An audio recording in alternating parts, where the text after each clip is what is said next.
welcome back to Food Prep Guide. Today's video is for those of you who are trying to make more and more things homemade so that you don't have to pay those ridiculous prices at the grocery store. Today's video is all about chocolate syrup. I'm talking about the Hershey's chocolate syrup that you would put on ice cream or cobblers or something like that. It only takes 4 or 5 ingredients, I think, and they are all pantry staples. You probably have all of the ingredients in your pantry right now, and the end product is absolutely delicious. I will note that it is not as thick as the type of syrup that you will get into the store because they put ingredients in those to kind of make them thicker, and we are going to have just only natural real food ingredients in our syrup, so it is a little bit thinner, but it's still absolutely delicious. It has all of those wonderful deep chocolate rich flavors that we all know and love about chocolate syrup. So let's get started. Here are all the ingredients that you need. I told you, so easy. You just need 1 cup of sugar, 1 cup of water, about 3/4 cup of cocoa, maybe a little bit more, 1/4 teaspoon of salt, and 1 to 2 teaspoons of vanilla extract. If y'all know me, y'all know I do not measure when it comes to vanilla extract. You can never have too much, right? So I'm just going to do a splash of that, and we will just bring it into our pot, bring it up to a simmer, and get going on the cooking. Okay, water. I'm going to go ahead and turn my heat up to low. Sugar. And then I am not going to dirty up another cup to do a 3/4 cup of cocoa. I'm just going to eyeball it. This is one of those recipes that you're not going to mess it up if you do too much cocoa. So I'm just going to do a little bit. In fact, one of the recipes that I have seen in the past calls for more than 3/4 cup. So, you know, doesn't have to be a perfect exact science. But somewhere a little bit more than 3/4 cup. Now we're going to hold off on the salt and vanilla until after we cook it. So where's my spatula? There it is. So we're just going to bring this, get it all good and mixed up.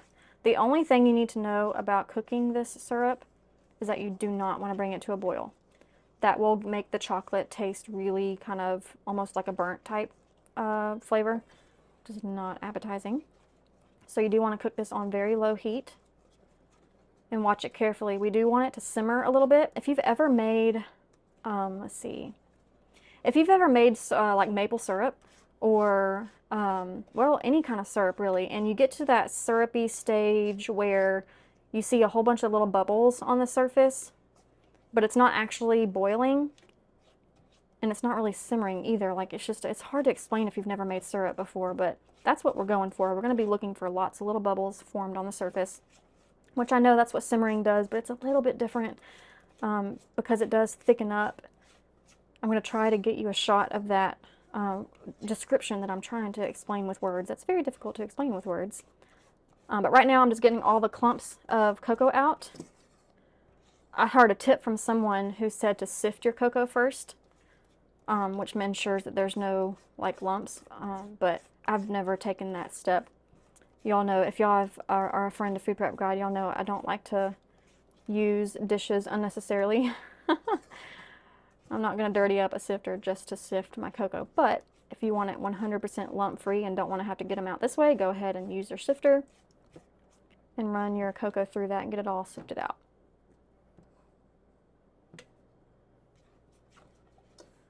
Okay, I'm just going to let this come up to heat, and I'm going to bring you back and give you a close-up visual of what I was trying to explain with all those little bubbles in the center. And once we hit that stage, we're going to keep it at that stage for 3 minutes before we add in our other ingredients. And then it just goes into the fridge, y'all. It really is that easy. Okay, be back in just a minute. Okay, we are not at that point yet that I was talking to you about with the little bubbles, but I just wanted to show you this has been kind of cooking for about 4 minutes, and you can see that it's getting a lot smoother and it's getting that shiny, glossy type look that is common with chocolate syrup. It still has not quite thickened up yet because we haven't hit that stage yet, but that will be the next stage. I just want to show you that I am stirring it pretty frequently, and I'll bring you back when we hit that bubble stage. Okay, here is what I was talking about. You can see it's totally different than like your typical simmer, but this is the stage where we want to start our time, and we want to let this cook like this for 3 minutes. Oops, I've got my oven already. Okay, good. Just 3 minutes. And I am still going to simmer throughout this because I do not want this to burn. That cocoa, it gets a burnt taste pretty easily. So I am going to stir it throughout the 3 minutes, not constantly, maybe once every minute or so. But as you can see, the bubbles return almost immediately. That's what we want. We want to be able to stir and for those bubbles to return immediately without coming to a boil. That's exactly what we want for 3 minutes, and then we'll move on to the next step. Okay, it has been 3 minutes, so I'm going to go ahead and turn the heat off. Give it a good stir, and then we're going to add the last 2 ingredients, which is just salt. 1/4 teaspoon of salt.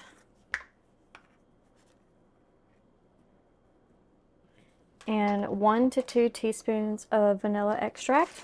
I'm not going to measure. I'm just going to give a good, healthy pour of vanilla extract.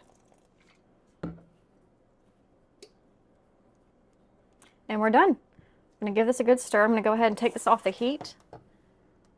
And we're going to let that sit at room temperature, or let it come down to room temperature before we pour it into our glass jars. I do want to show you what the consistency looks like once it's cooled off, because it does thicken once it cools.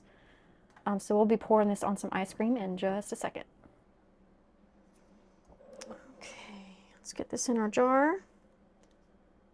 And then we will scoop out some ice cream. Pour this on top of some ice cream so you can see it, get the full effect. I'll scrape all that out in just a minute. So you can see how much thicker it was as it poured out of that pot. But let me get you some ice cream real quick. Okie dokie. Let's see the finished product.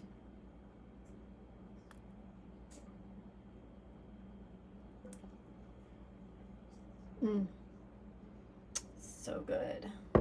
Hope that helps y'all save some money at the grocery store and still enjoy a really yummy treat. We'll see y'all next time. Bye.